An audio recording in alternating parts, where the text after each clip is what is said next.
My name is Lashawnda Smith, and I am the host for the First Year Business Podcast.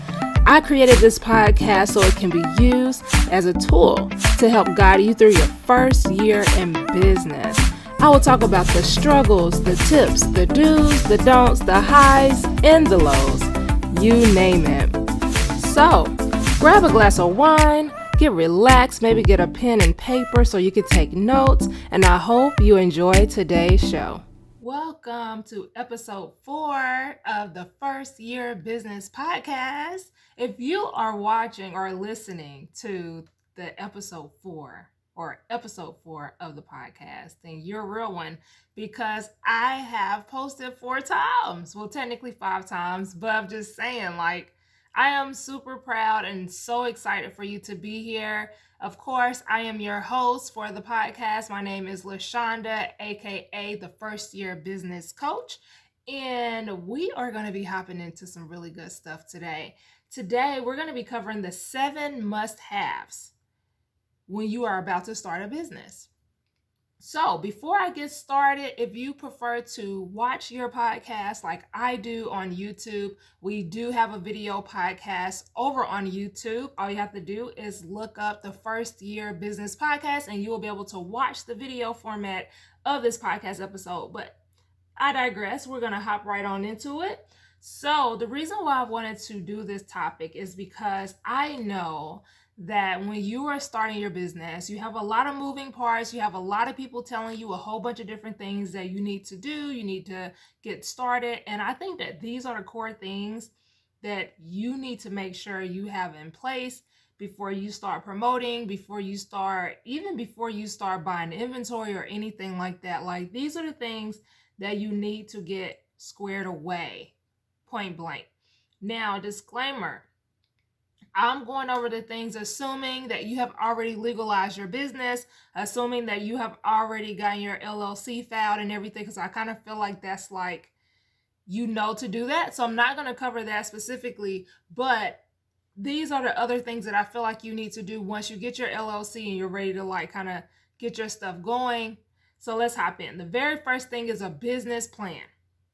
And don't get intimidated by the 5, 6, 7 page business plans out there. Honestly, it's not necessary depending on the type of business that you have. If you're planning on starting an online business, it is honestly not that necessary for you to have a actual 5, 6, 7 page business plan. Another reason why I don't feel like you need to have a long business plan is because you're going to be pivoting. You're going to be pivoting your first year in business. The things that you think you're going to be doing, I can promise you by the end of the year, you will be pivoting.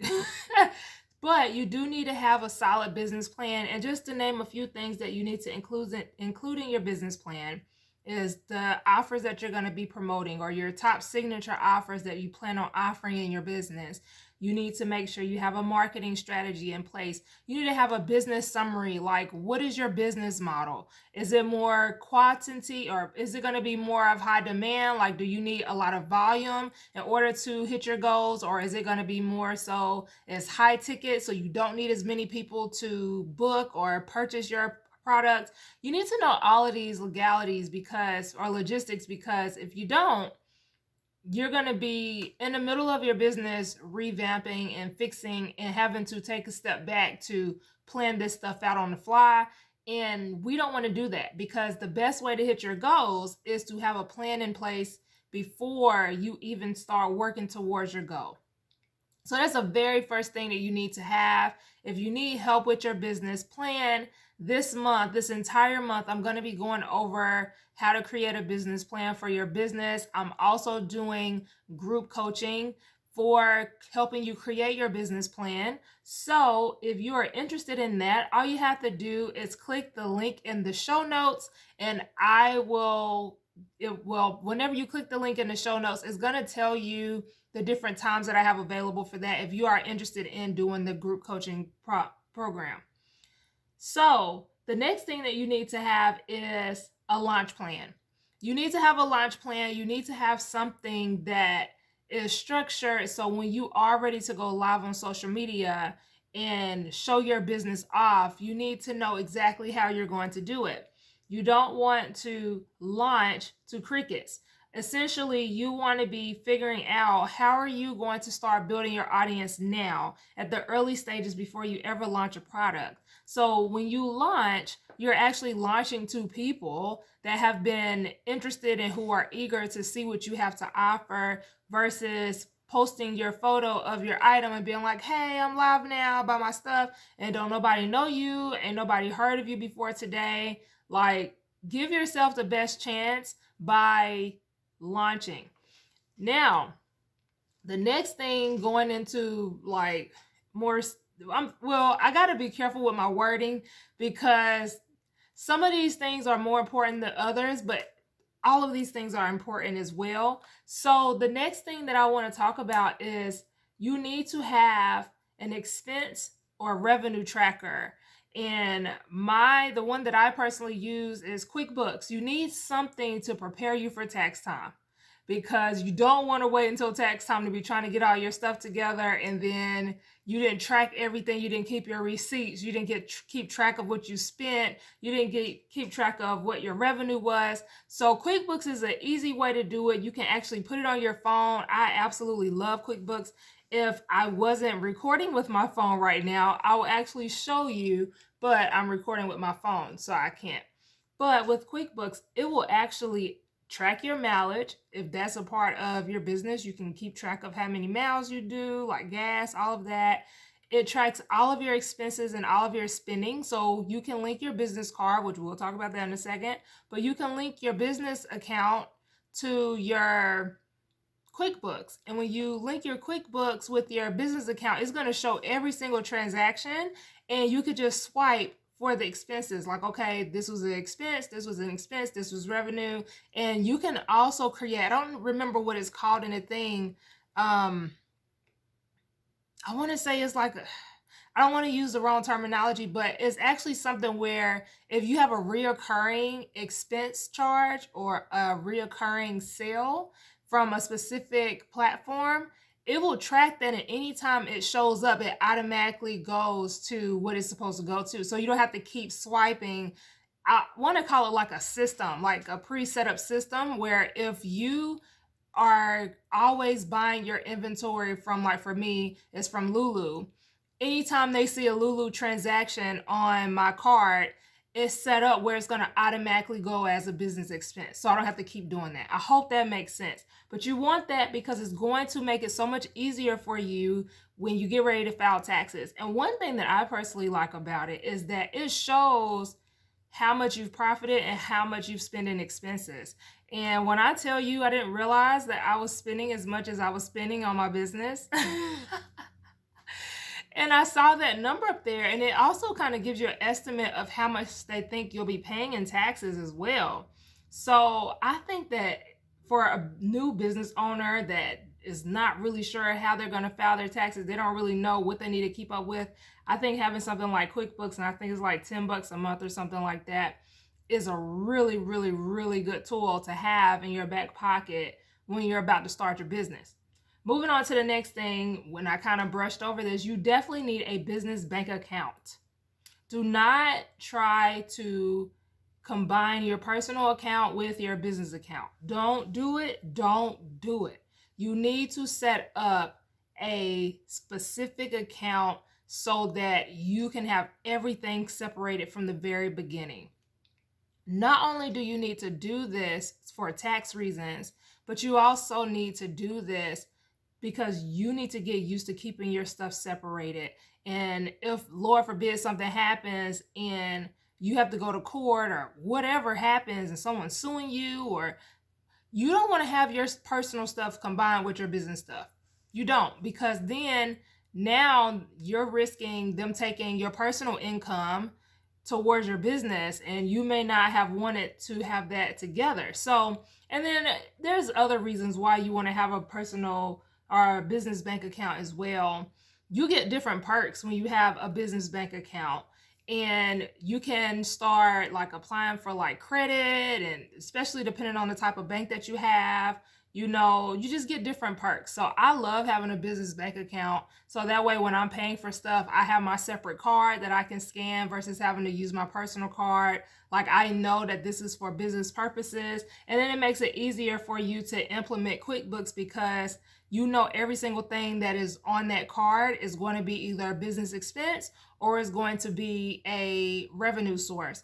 And then another thing is, like I was saying, when you are bringing in revenue to your business and you're starting to make sales, having all of those things under one umbrella is going to make it easier for you as a business owner because it's separating everything for you. So that's one thing.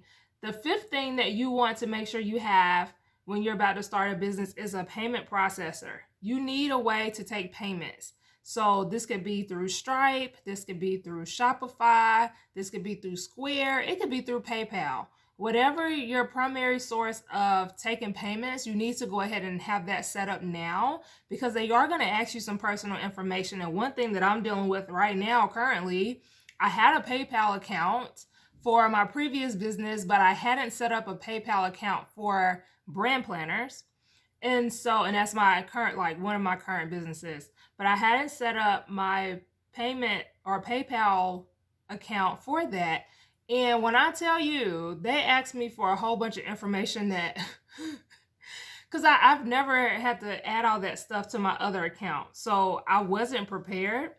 I mean, I was prepared, but I wasn't prepared for them to ask me all of this stuff and have me like digging through my files and stuff. But anyways, I mean, I ain't mad at them because they're trying to protect everybody, which I understand. But you want to have a payment processor so that way when people are sending you funds or wanting to send you funds, you're not like, oh, Cash App me. Cash App does not count as a payment processor. Okay? Let me just say that. Yes, you can take payments through Cash App. You can. I'm not saying that's not possible. But don't do it. Don't do it. For one, well, they're trying to somehow set up where they're tracking, like if you make a certain amount or someone sends you a certain amount through Cash App where you gotta like claim it and stuff. But just from a professional perspective, one reason why I personally feel like you shouldn't use Cash App if you want to appear as a legitimate business is because so many people are scamming through Cash App. For one reason why is because you can't get a refund if you send your money to somebody and they decide not to do the service, because it's really, Cash App is really created for like you to send money to your friends and family, I'm assuming. So it's not really created for business purposes, even though you technically can use it for business purposes. But what happens is if you send some money somewhere, you ain't getting it back. So you better make sure you know who you're sending it to. And a lot of people are turned off from that. And if you're only relying on Cash App, you're going to lose customers, because you would definitely lose me. Because if you say, hey, send me your Cash App or send this money to Cash App, I'm not going to pay you and I'm not going to do business with you. Just that's my preference, because I feel like with PayPal, Stripe, Shopify, you can dispute if worst case scenario, something happens, they have a whole system behind it, and Cash App is just going to leave you hot and dry. They're just going to leave you hot and dry. Okay, so we're not trying to use them for our business because we don't want to turn people away. You also want to have multiple types of payments. So depending on the type of business that you have, like for example, if you're a coach or if you're planning on selling services, then you may want a platform that offers invoices. I know that Stripe and Square both offer invoices. When I had my photography business, I personally used Square Up. Let me use the technical term. I use Square Up for sending my invoices. And then I just recently signed up for Stripe. I haven't personally used Stripe before, but I know so many business owners that swear by Stripe. So That's also another good platform. Shopify is like the go-to if you're selling online products. Like if you're selling products online and you need a way to take money, I feel like Shopify is the easiest way because for one, they have all of these different payment processors integrated into their platform. So they have like the pay later. I don't remember what it's called. Zazzle. I'm trying to remember the names of them, but I like kind of drawing a blank. But they have like these pay later options through these third party platforms. And so people can pay the platform later, but you get paid now under Shopify. So you want to diversify the amount of payment processors that you have, especially depending on the type of businesses that you have or the type of service you're offering. I kind of ranted on that one a little bit. My bad in advance. But we're going to move on to number 6. So number 6 is going to be, you definitely need a website. You need a website, and it doesn't even have to be a real fancy website, y'all. Like, you need to have a website, one, for credibility. Just off the bat, you need to have a website for credibility. You also need a website because you need a way for people to essentially look at what you offer. Because yes, you can use Instagram, but your website is like your business storefront. So you don't have a physical brick and mortar, and you may have a physical brick and mortar, but for the online space, the website is your online brick and mortar, if that makes sense. That is where you're going to be able to keep all your links, where you can link people to wherever they want to go. They can see pictures, videos, whatever it is that you need for them to see in order to be wanting to purchase or book with you or whatever. That is like your one-stop shop for everything. If they need to contact you, you have a contact form. If they need to order some clothes, and they have a buy button on the website. Like all of these different things that is going to be on there. And to extend or add to that, you also need to have a custom domain name. Do not be out here in these business streets with a .wix.com website domain. Don't do it, because it makes you look unprofessional. It makes you look like you don't care about being a business owner. Like, well, let me take that back. It makes it look like you're not taking your business seriously. That's what it looks like. And if we don't think you're taking your business seriously, we definitely ain't gonna take your business seriously. Like, just really think about it. There's so many scammers out here. You just have to look as credible as possible if you really want to knock any risk of people not buying from you.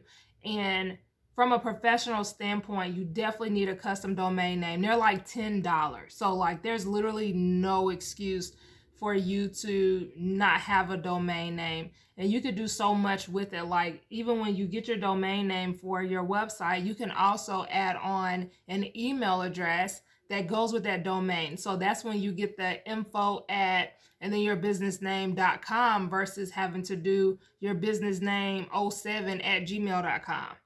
So you want to make sure that you are setting yourself up for people to come across you and be like, okay, oh. And then another thing about the custom domain name, when people start recognizing your business, they're going to be looking for yourbusinessname.com. They're not going to be looking for yourbusinessname.wix.com. They're going to put in yourbusinessname.com. And if they don't see it, then you're losing potential buyers right off the bat because you haven't secured your name. And in another episode, we're going to go over how important it is to secure your name before you ever get your LLCs and stuff too. But that's another video for another day. So we're not going to talk about that today. But moving on to number 7, I kind of already talked about this. You need a business email, y'all. You need a business email because I'm not trying to email no @gmail.com. And look, okay, let me be serious. So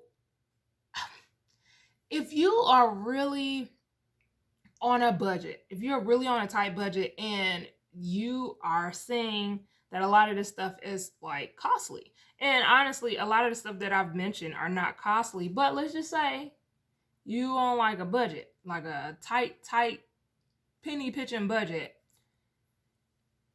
you can slide with the email for a little bit. And I'm gonna tell you a couple ways that you can slide with the email. So if you have a website, but you haven't yet gotten a custom email, so you might even have the domain name, but you haven't, because you do have to pay for the email. And I think it's like $6 a month or something like that, which is not expensive. I'm just saying. But let's just say for whatever reason, you just go with the @gmail.com. You don't have the other one. You can set up a form on your website and people won't even know what your email is, but the form information will automatically be sent to your email. So that's one way to kind of get around it. But honestly, just get the email. It's easier. It separates everything. I would even suggest, not now, but in the future, possibly having 2 emails, one for customer service and then one for just like business purposes. I personally haven't done that yet because I haven't started getting like flooded in with all of these different things where I feel like I need to separate it yet. But once I do, I'm definitely going to separate it. I'm also going to circle back to the business account situation. So this is also something that you don't have to do probably your first year in business, because your first year in business, depending on who you are, you're probably not going to make a lot of sales. And I'm not trying to bust anybody's bubble. I'm just being like real. You're probably not going to make a lot of sales, and everybody's a lot and a little bit is different. So let's just put that out there. But when you do start making consistent sales, and now you know for a fact, like you're going to have to separate your tax money from your business income, it'll be a good time for you to create a second business account for your business just for taxes. That's what I plan on doing, because I'm planning on making 6 figures. So because I'm making 6 figures, I need to like be putting myself in a position where, you know what I'm saying? So I want to have 2 business accounts because I am very organized, and I know that it's going to be easier for me to just transfer money from one account to the other one whenever I'm ready to pay taxes or need to go towards this. I just like to have my stuff separated. So that's just one of my little quick tips. But those are the 7 things. So I'm going to kind of quickly review real quick, and then we'll wrap this up. So the 7 things you need in order to start your business is a business plan. You need a launch plan. You need an expense or revenue tracker like Quickbooks. You need to open a business bank account. You need to get you a payment processor like Stripe, Shopify, or Square, or PayPal, whatever platform you want to use. You also need to get a website and a custom domain or a custom domain name. And then the last thing is that you need to have a business email so that you can get any customer service emails. You can set up all of your platforms under your business email. You can track your orders with your emails, all of that stuff. But I hope that this was helpful for you.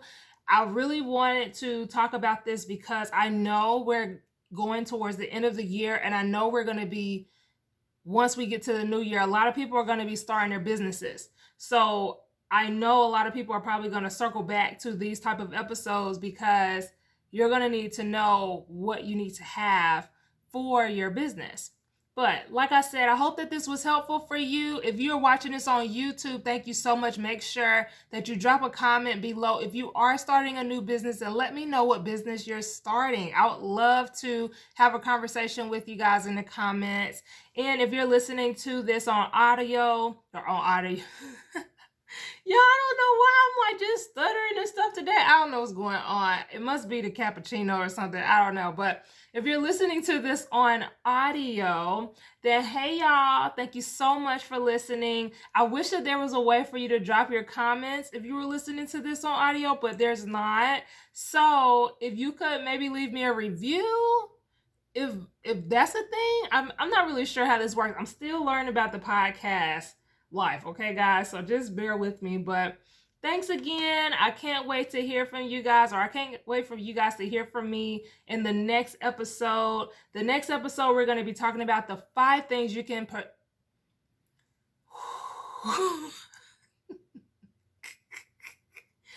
In the next episode, we're going to be talking about the 5 things that you could do to prepare your business for 2022. So see you there.